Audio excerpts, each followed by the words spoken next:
পরে বলবেন যে আমি সতর্ক করিনি। আমি আপনাদের সতর্ক করে দিচ্ছি, আপনারা যদি নিজেদের মধ্যে ভেদাভেদ ভুলে একসাথে কাজ না করতে পারেন, নিজেরা যদি কাদা ছোড়াছুড়ি করেন, মারামারি কাটাকাটি করেন, এই দেশ এবং জাতির স্বাধীনতা সার্বভৌমত্ব বিপন্ন হবে। আমি আজকে বলে দিলাম, নাইলে আপনারা বলবেন যে আমি আপনাদের সতর্ক করিনি। আমি সতর্ক করে দিচ্ছি আপনাদের। আমার অন্য কোনো আকাঙ্ক্ষা নাই, আমার একটাই আকাঙ্ক্ষা, দেশ এবং জাতিটাকে একটা সুন্দর জায়গায় রেখে ছুটি করা। I had enough.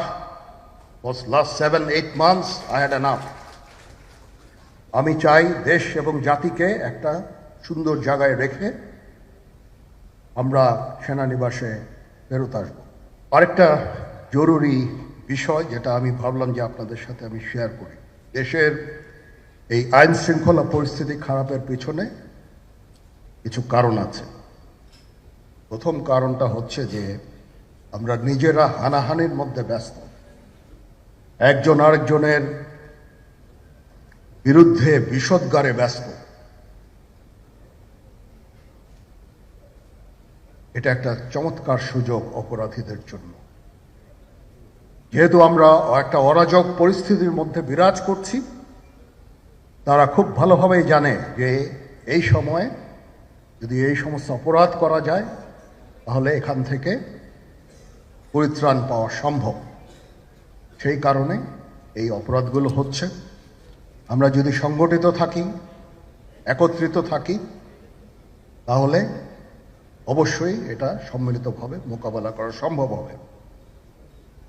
Police, RAB, BGB, DGFI, NSI এগুলো দেশের জন্য অত্যন্ত গুরুত্বপূর্ণ কাজ করেছে অতীতে। খারাপ কাজের সাথে অসংখ্য ভালো কাজ করেছে।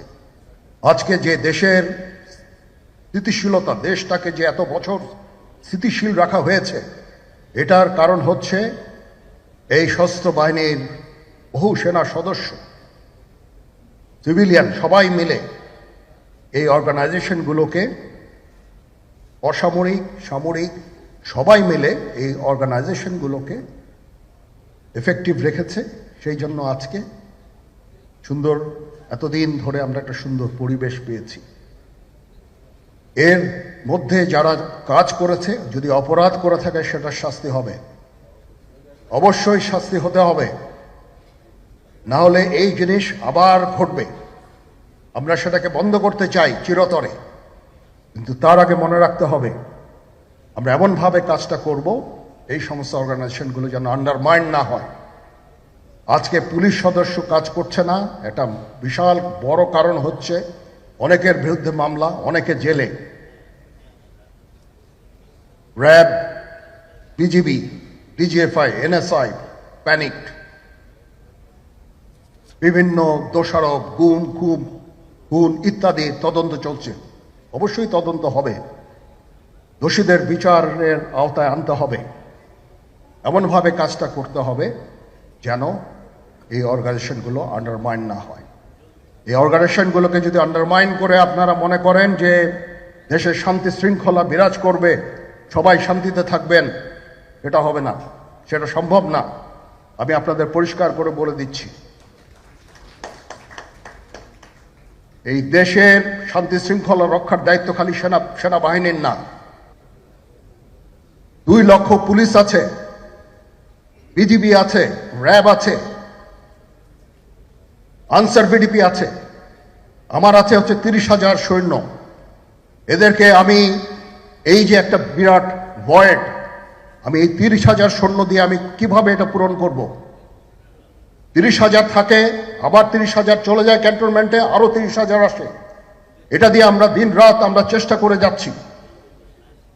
এখানে যে সমস্ত উচ্ছৃঙ্খল কাজ হয়েছে সেটা আমাদের নিজস্ব তৈরি, এটা আমাদের নিজস্ব ম্যানুফ্যাকচার, আমরা নিজস্ব এইগুলো তৈরি করেছি। এই বিপরীতমুখী কাজ করলে কেসে কখনো শান্তি শৃঙ্খলা আসবে না। এই জিনিসটা আপনাদের মনে রাখতে হবে। তদন্ত কমিশন হচ্ছে আবার আরেকটা, আমাদের সর্বদা আমরা চেষ্টা করব তদন্ত কমিশনকে সহায়তা করতে। যে ধরনের সাহায্য সহযোগিতার প্রয়োজন হয় আমরা করব। আমরা দেশে একটা ফ্রি ফেয়ার অ্যান্ড ইনক্লুসিভ একটা ইলেকশনের জন্য দিকে ধাবিত হচ্ছে এবং তার আগে যে সমস্ত সংস্কার করা প্রয়োজন অবশ্যই সরকার সেদিকে খেয়াল করবেন। আমি যতবারই ডক্টর ইউনূসের সাথে কথা বলেছি, he completely agrees with me.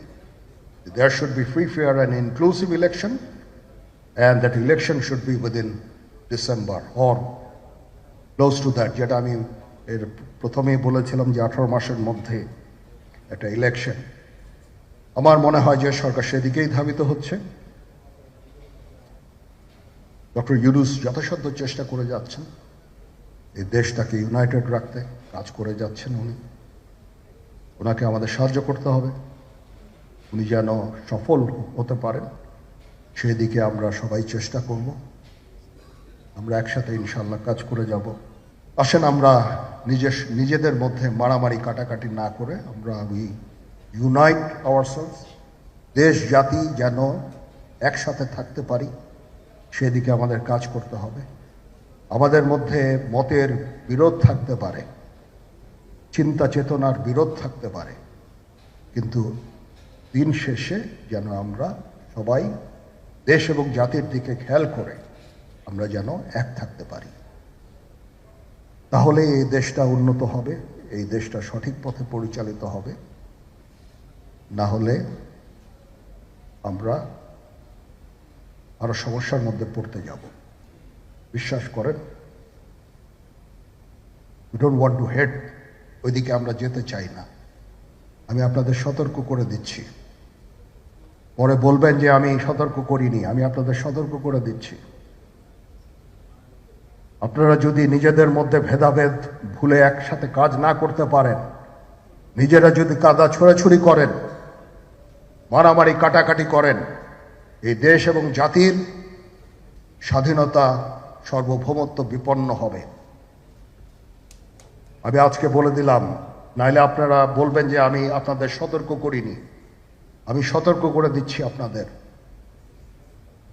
এই দেশ সুখে শান্তিতে থাকতে চাই, আমরা চাই না হানাহানি কাটাকাটি মারামারি। সেই উদ্দেশ্যে আমি কাজ করে যাচ্ছি, আমরা কাজ করে যাচ্ছি। আমাদের সেনাবাহিনীর প্রতি আক্রমণ করেন না। একটা কমন জিনিস আমি দেখতে পাচ্ছি, সেনাবাহিনী এবং সেনা প্রধানের প্রতি বিদ্বেষ কারো কারো। কি কারণে আজ পর্যন্ত আমি এটা খুঁজে পাইনি। আমরা হচ্ছে একমাত্র ফোর্স যেটা আপনাদের জন্য কাজ করে যাচ্ছি, দাঁড়িয়ে আছি প্ল্যাটফর্মে। Of course navy and air force, navy chief আবার মন খারাপ করে করছে, navy air force all, we all আমাদেরকে সাহায্য করেন, আমাদেরকে আক্রমণ করেন না, আমাদেরকে অনুপ্রাণিত করেন, আমাদেরকে উপদেশ দেন। কোনো একটা সমস্যা হয়ে গেলে আমি যেন নুরুদ্দিন স্যারের স্বর্ণপন্ন হই এবং উনি আমাকে উপদেশ দেন, সিনিয়র জেনারেলরা আমাকে উপদেশ দেন, আমি সবার কাছে স্বর্ণপন্ন হই।